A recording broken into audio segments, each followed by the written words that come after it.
7, Tina, take 1. My name is Tina Garnett. I'm an equity, diversity, and inclusivity human resource specialist. So what that means is I identify barriers that exist and advocate for equity in regards to systems. I was just in the academic system for the last 4 years.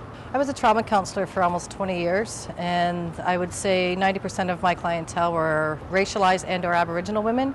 And what I found was their services were different or were substandard. The mortality rate was ridiculously overrepresented with both of those demographics, specifically Aboriginal women. And so what it did was bring a awareness to the issues and the fact that diversity is not supported in Canada, equity is not part of our systems, and it's quite the opposite, actually. I identify myself as a Black Canadian.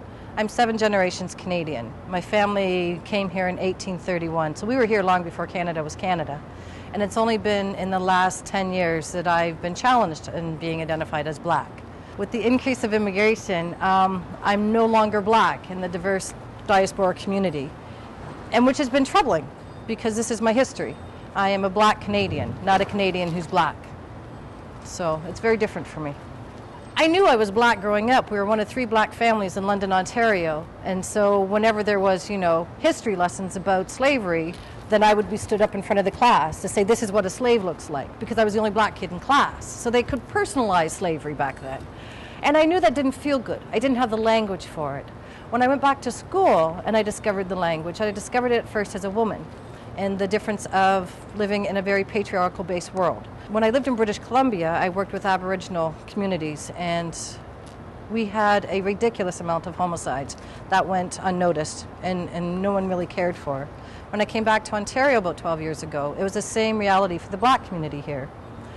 And so I had a language now, but what I still discovered is it didn't really get the validity because I wasn't really Black. So my knowledge and my experiences were often disregarded because I wasn't the right shade of Black to advocate for the Black community. And so I felt that what that did was further marginalize us more and fragment us even further.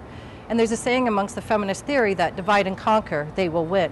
And essentially what they've done is divide and conquer the Black community. Where are you from? Jamaica or Trinidad? You live on the same island, but we don't like each other. Where are you from? Somalia and Nigeria. But we're from one continent, but we're still in opposition to each other. Black is Black. Walking down the street, I don't know where you're from. I know you're Black. I don't know if you're African or Caribbean or Canadian or American, but I know you're Black, so therefore you're other. And it's the othering that continues to divide us, and if we continue to internalize that othering, we divide ourselves. I don't find it depressing, I find it empowering. I find that we're having a conversation we've never had before. My mother just recently passed, and one of the things she used to say to me all the time is, why do you fight so hard? We made it. And I thought, from a woman who went to a school where she drank out of a fountain that said coloreds, perhaps we did. I went to the same school and I drank out of the same fountain and it said girls. So by her standards, we did. But that doesn't mean that because they let us live on the street, they want us there. They respect us there, that we shouldn't have to prove who we are just to exist. We shouldn't have to fight to be safe in our own communities and homes and schools. The number one reason that young Black boys in Peel get suspended, because my children did, was kissing your teeth. And because of the stereotype and what people think that they know about our community is what they're using against our community, instead of actually knowing who we are. Blackness to me is a mentality. It's not based on a shade. My son has blue eyes and fights to be considered Black. Blackness is a reality, it's a culture, it's tradition, it's a history. Blackness is empowerment and beauty and strength. Blackness is passion.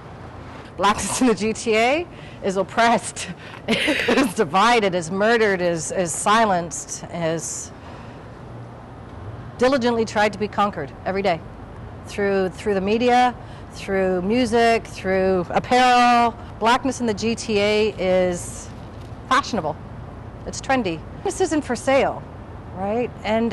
But we commercialize it. We try to sell it and create this cover for it so that we can sell it. Blackness is trying to survive in the GTA.